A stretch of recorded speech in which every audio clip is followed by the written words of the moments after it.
Welcome to Business Blurred View and the Women Running Businesses podcast. My name is Francisca Lee, and I'll be your host. If this is your first time listening to Women Running Businesses, we are a weekly podcast that brings successful female entrepreneurs in every week to dive deeper into their minds. So, stick around to hear authentic and honest conversations surrounding entrepreneurship, and make sure to subscribe to stay in the loop. Today, we have a very special guest, Chef Christine Kaminsky. Chef Chrissy is a professional and private chef, physician, cookbook author, and tastemaker. She founded her clean meal prep delivery service in 2019 and published her first cookbook, Chrissy's Clean Cooking, in 2020. Christine, we're so glad to have you on today's episode. Thank you for having me. It's an honor to be here. So let's start off with an easy question. How did you learn how to cook? I really taught myself. I didn't have the opportunity to go to culinary school, and even though I was raised in a family of women who cooked, I was raised to go in a different direction, so they didn't really teach me much. So I put myself through a very rigorous training, the way I was trained, to handle academics, basically, and then really learned everything else I know on the job, like on my feet, while it was happening. Wow. So for those, including myself, who may not know what clean cooking really means, can you define that for us? Sure. What does clean cooking actually mean, and how did you get started with that? Sure. Well, that's an interesting question. Clean cooking is really the focus of people who are into, well, if they have fitness and health goals, really. But what really identifies it or defines it is avoiding foods that are too complex for our body to digest, so that it slows down our metabolism. Things like very simple carbohydrates like refined sugars and white starches are avoided, and then any fruits and vegetables that have too much sugar in them, as well as oils like peanut oil, and we stick to very clean oils like avocado oil, coconut oil. We use whole grains, things that are organic, non-GMO, and focus on the the nutritional bang for the buck, so to speak, in each mouthful. And the way I got started in it, actually that is how I really found my passion for cooking. Was I decided that I wanted to focus on my own nutrition. I had already taught myself how to cook, but I had gone through a phase where I wanted to really get fit and lose weight and change my body. So I started to cook clean, and I thought, my God, this can't be it. I can't be eating broiled chicken or grilled chicken and or rotisserie chicken and steamed broccoli every night. It's got to be more interesting than this. And I made it a challenge to myself that I didn't want to miss anything. I didn't want to feel deprived. And so I started to make what I considered dirty meals and figure out a way to make them clean. And I don't mean to attach a pejorative to it, but that's really what it is. Like, something decadent that you wouldn't think you'd be able to have if you're focusing on fitness and health. And that's really the goal. That was the goal then when I started, and the goal now is to feed people at a very elevated level and not have them be very healthy and gluten-free, dairy-free, sugar-free, and vegan options, and not feel like they're missing anything. For sure. So, before becoming a chef, you practiced ER medicine and healthcare law for many years. What made you switch career paths and truly follow your passion? And have you found anything from, your previous careers that really helped you, jumpstart this career? Wow. There's so much to unpack in that question. But the simple answer is I was stuck in a career that I hated. And I don't think I was the person who made the choice. Like, I don't remember the person who I was who made that choice to sacrifice so many years of my life, really, to something that I wasn't absolutely crazy passionate about. When I see the difference, even just, now in my own behavior as a professional, I was a great doctor. I'm not saying that. I treated it was a job to me. It wasn't my heart. It wasn't my calling. And cooking and feeding people is something that even in my spare time, I'm passionate about. Medicine was something I always wanted to get away from. And anybody who's listening, especially younger people, if you find yourself dreading work, I'm not saying that, there aren't days, everybody dreads work sometimes, right? That's what we have to Hmm. do. But if you Yeah, find yourself, just dreading it on an existential level every single day where nothing brings you joy anymore, and you start to become a kind of a crappy person because you don't, you just feel miserable all the time. And then it takes years to kind of sometimes find the self-awareness to be able to say, hey, I'm in the wrong spot. And a lot of people, I think, and it's not necessarily like a midlife thing. I think a lot of people just get overwhelmed with so many responsibilities that you get stuck in a career or a job you're not really passionate about because you're afraid of, not being able to make the car payment or the mortgage, or people have kids, buy a house, all of that happens. So what I did was really reevaluate my life when I realized I was missing a lot of really important things. And I was basically burnt out in a career that I really never embraced or wanted to embrace in the first place. And I came to a very, very pivotal, like, before and after moment in my life where I said I can either go back tomorrow or I can figure out what I want to do with my life, and actually do something with intention and move forward intentionally instead of just waiting for the rest of my life to happen to me. for sure. How did you balance between then and now, work and having a family and, a life outside of work? Um, very carefully. Um, there was a time when I first started cooking, where we didn't. Cooking is one of the most underpaid jobs in the world. I mean, For cooks sure. barely make minimum wage at the time. So I went through a huge financial shift with my family, and so it was tight for a while. So we didn't really get to go that many places or do too much. So social life was kind of on the. It was really involved. I focused on my children, but the question about balance, that's a very important question, because I think there is an assumption, or women are often, there's an Hmm. assumption that you work as if you don't have children, and you parent, or you're a mother, as if you don't work. Um, and it's an impossible balance to, if you have that kind of goal around it, that you're going to do 100% of everything all the time. So I had to set very realistic expectations about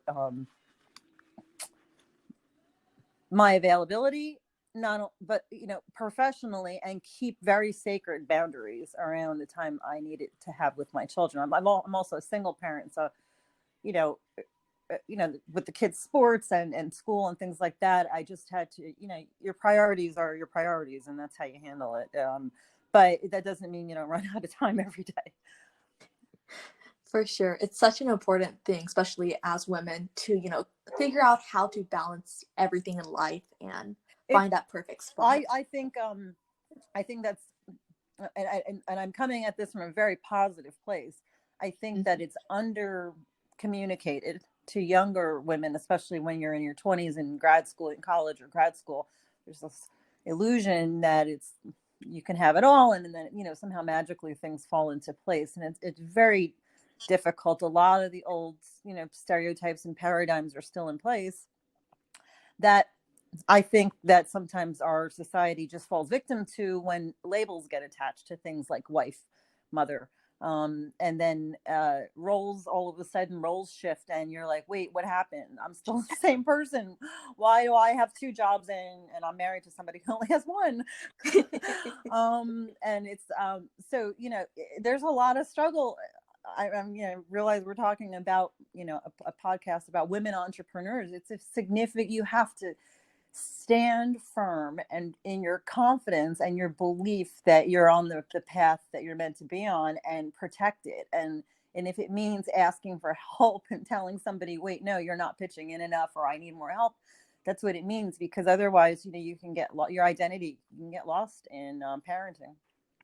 For sure. It's such an important conversation, especially as, I'm still in college as a younger person, Hmm. trying to figure out what you're doing. It's so important to kind of get all those perspectives. Yes, I would say definitely that, the world will challenge you to fall into stereotypes and expectations that you can't imagine right now, maybe. and you'll think, oh, everybody's changed, and my generation's different. I thought that too. And you find you have to find your way, but you wind up being disappointed in certain spots with other people's evolution. Let's put it that way. For sure. So shifting back to talking about Chrissy's Kitchen, you've grown a loyal fan base of thousands of Chrissy's Kitchen members and fans among your Facebook group. How did you go about growing that following? Well, that's a great question too. Well, I started putting out my recipes within a nutrition group, within a weight loss, nutrition, fitness group that I was in. And so these were people who I felt comfortable making mistakes in front of, because they had seen before and after pictures of me, with gym clothes on, pictures that I would break kneecaps over. That's a euphemism. I would never hurt anybody. So I felt vulnerable. I felt comfortable being vulnerable with these people. And these people are my friends, but it's Facebook world. So it's not, I don't know them necessarily, but you know them. I've known them I know their names for years. And they were so supportive, because they were people who were in the same situation I was bored with bored pallets. We wanted something exciting. And so I started posting, hey, I made, lasagna, clean eating lasagna, dairy-free lasagna. I made, this, wacky vegan shepherd's pie, or Moroccan meatloaf. And I started to just get really wacky, crazy ideas that I thought were, just kind of pushing the envelope, and from a culinary point of view, within a clean eating group, because those are two worlds don't usually overlap.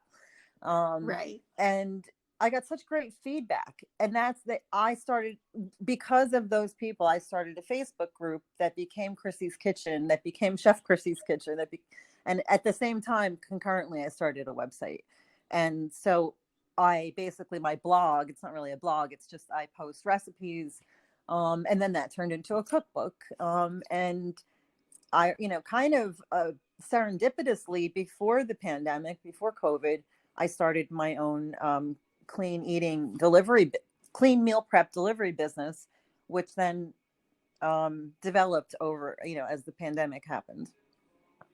For sure. Speaking of the pandemic, how has that affected your business in either, positive or negative way, since less people are going out to eat, they're staying in, they want to figure out how to make food at home? Right. Well, I was actually, I don't even know how to say this without sounding like it's like a two-sided compliment.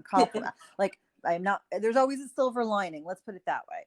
All right, I would never wish, we don't want the pandemic to happen at all, but I actually was so glad. There were two things that I was glad had happened. I never thought I would say I was glad for breaking my leg. I broke my leg in 2019, and because of that, I wasn't able to work in a restaurant kitchen for the 18 hours, you work between 12 to 16 to 18 hours a day in a restaurant kitchen, even as an executive chef. You're on your feet. It's against the honor code to sit down. You do not sit down. It's just, it's like working in a hospital. You just don't sit down. It's bad form. Right. So I had to reassess. This was, way pre-pandemic, and I had to reassess my own career, because I had made this huge career jump, and then I broke my leg, right? So, and I was at that time working for a celebrity chef, and my career and my, I guess my social media presence were both taking off. My small Facebook group had turned into many thousands of people, and my website too, and things were really going well, and then I broke my leg. So I had to take stock. How do I move through this? And I just couldn't imagine starting another career. And it was actually my daughter. So this is right for women and young women. My 18-year-old daughter, who was about to start college at the time, said to me, "You could do this on your own.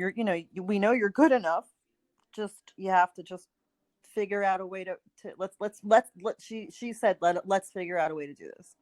So she and I kind of cobbled it together while I was recuperating with my leg, and 2 months later was the first 2 months after that conversation, and 2 weeks after I got my cast off, I released my first clean meal prep menu for local delivery around here, around where I live, I should say. Hmm.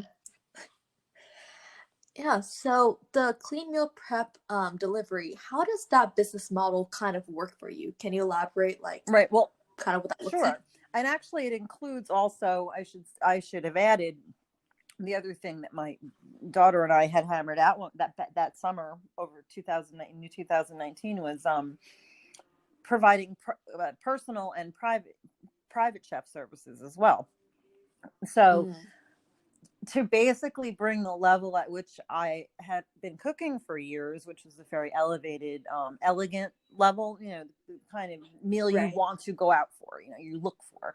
You kind of save up all week or all month, like you can't wait to go to this place. It takes 6 weeks to get reservations. I wanted that kind of, you know, pop to be delivered to either to be made in people's home or delivered to people's homes, but also keeping the clean cooking piece to it, like really sticking hard with that.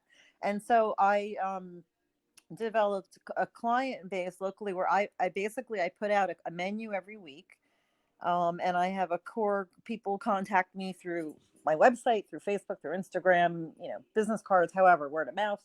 I'm Hmm. recommended, and they join Chrissy's Kitchen basically, which is like a family really. And I post a new menu every Friday. Orders are due Saturday. I deliver their meals Tuesday. I do provide those services on an off day. For if somebody wants to have a party and they want to have food, like very elevated food delivered, like on a Friday or Saturday night. And then I still also cook in people's homes, and if they're having a private party, or if they want me there once or twice a week.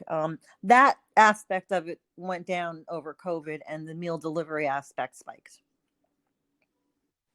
Right. That's awesome. Kind of getting that balance of, best of both worlds a little Yeah, I mean, bit. I still have done private parties during the pandemic, and those went very well. Those went fine, no bumps at Hmm. all. And the people, what I really love is that it's nice to have so many families locally, in the central New Jersey area. Anyway, that's where I am right now, who trust me enough, that I prep, and I execute the meals in a commercial kitchen. But they're over the entire pandemic, my client base has grown, and the word of mouth has helped, and people really trust me enough with their food, not only to manage their healthcare issues and their nutrition issues and gluten-free and their allergies, and whether it's vegan or not, if they're on a paleo diet or a keto diet.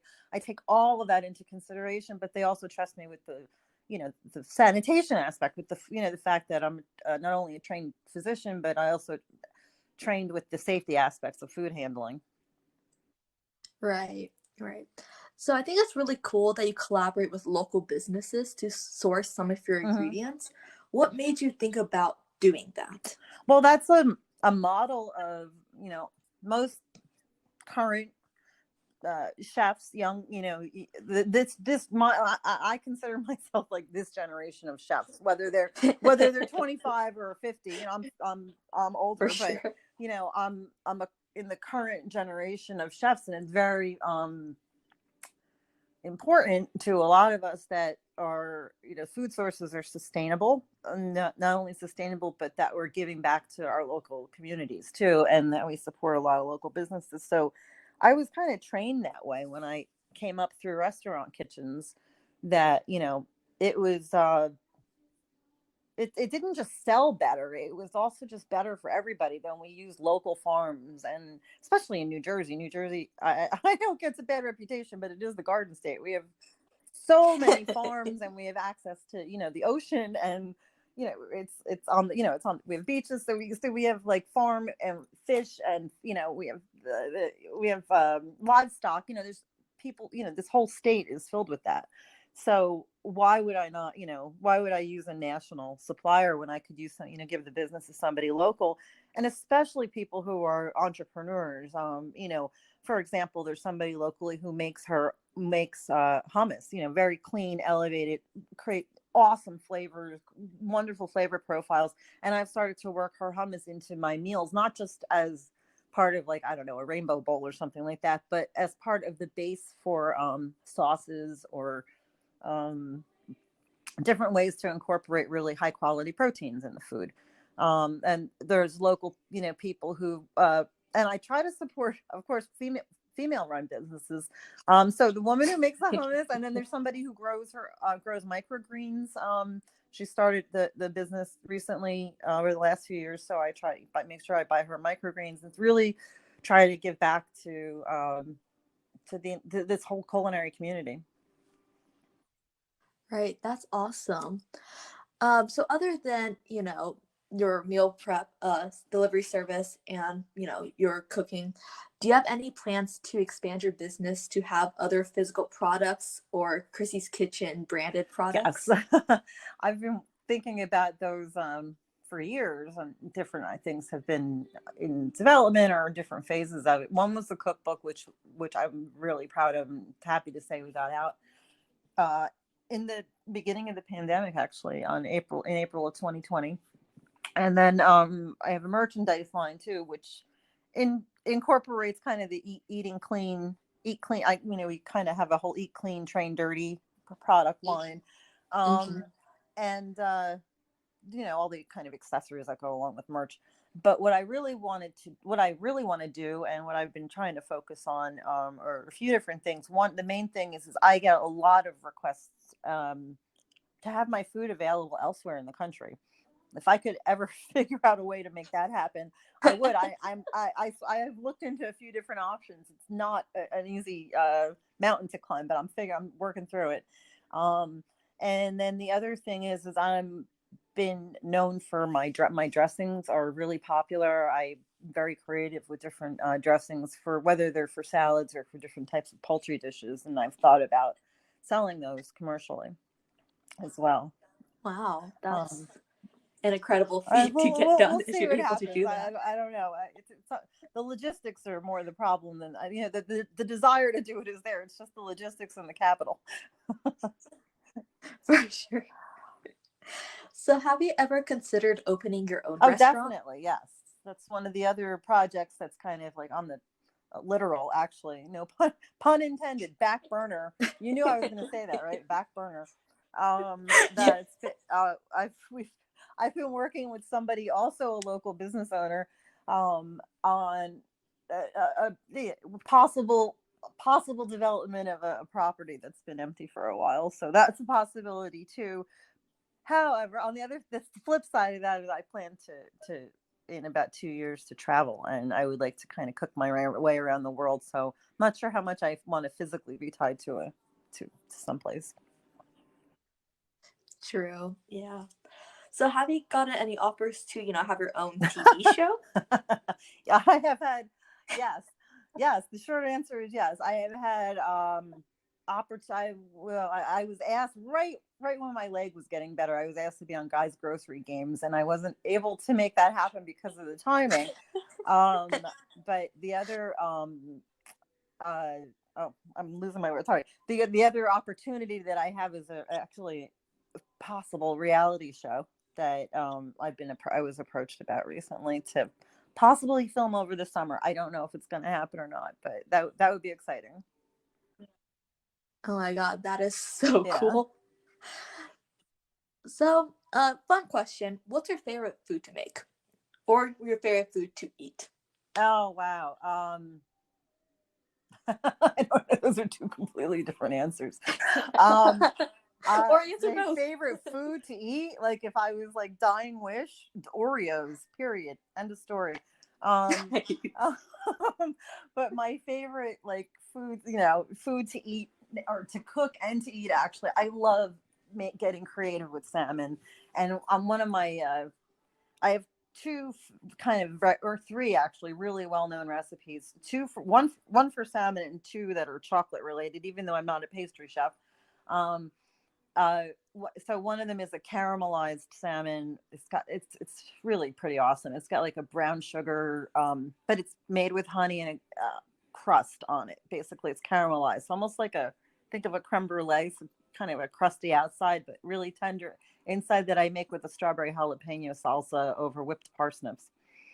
That's a signature dish. And I have a chocolate quinoa cake that's flourless. That is like one of my most popular. The salmon and that are two of my most popular website recipes. They get downloaded more than anything. And then the other one is avocado brownies. Wow. I might have to go check out your website after this and download these recipes for myself. Yeah, and a lot of it, I was loading recipes on there for years before I published a cookbook. So there's easily, I haven't counted them recently, but there's easily about at least 75 or 100 recipes on my website that aren't in the cookbook. And then there's another 80 in the cookbook that only 3 of them overlap with the website. So I have a lot of Oh recipes my out God. there. That's insane. Mhm. So, looking forward to the rest of 2021, what are some goals that you want to achieve with your business? Wow, I want to keep it growing at the rate that it's growing. So that's been something that's developed nicely, kind of organically. I would like to get back to. It would be nice to increase the number of private parties or that I do, or cooking in people's homes, because it's nice to. One of the most valuable things that I feel about being a chef, one of the things I've liked the most, and when I've worked in open kitchens, is actually interacting with people who are eating my food. It's very, For sure. and so I crave. I miss that. I miss that a lot. And I've worked in a few kitchens. I was a guest. Well, I spent one night in a kitchen that was completely open, where you're literally just cooking in front of people, and conversing with them while they eat, and that's kind of like an ideal model for me. I would like to get back to more of that. Very rarely do chefs get to see people's reaction to their food. Right. And then the other thing is, I would like to continue to develop my plans uh, for thinking about how to get my food to more people. That's really the goal. That's ultimately the goal. I mean, I've done it in a variety of different ways that involve charitable organizations, and feeding the front line and things like that. But I mean, like, really, like, just the people who are asking me, who have the same fitness and nutrition goals, or who just follow me for the fun, for the food, who to get my food to them somehow. That's the ultimate goal. For sure. And then just one last question. Mhm. Any pieces of advice you'd give to an aspiring chef, someone who may be listening to this podcast thinking, that is my dream career, I want to do that? What's one piece of advice you'd give them?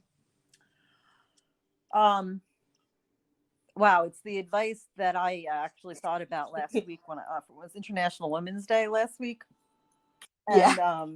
and it was the advice I'd give to my daughters, and an advice that I give to, especially to anyone, period, but to any, as female, especially any woman who goes into a male dominated profession, and cooking is absolutely one of them. The irony is, you're kind of raised, even now I know people are raised with the idea that girls somehow provide food, girls cook, right? And Yeah. that's aggravating, right? It's aggravating your whole life until you will actually want to cook in a professional manner, and they don't want you. And I'm not kidding you. Only 7% of all executive chefs are women. 7%. Wow. So I would say my advice definitely is, um, hold the line. Don't take no for an answer, and do not let anybody dull your dream. Like, don't let anybody take the shine off your dream, whatever it is. If you find yourself in a toxic environment, and there are plenty of them, get the hell out. And Mhm. find a kitchen that will nurture you and develop you, because that's what should happen for any person on the planet who's in a new situation. And then the other piece of advice I would give is, and I think culinary school is absolutely 100% valuable, and I respect the hell out of people who go through it, but I don't think it's absolutely necessary.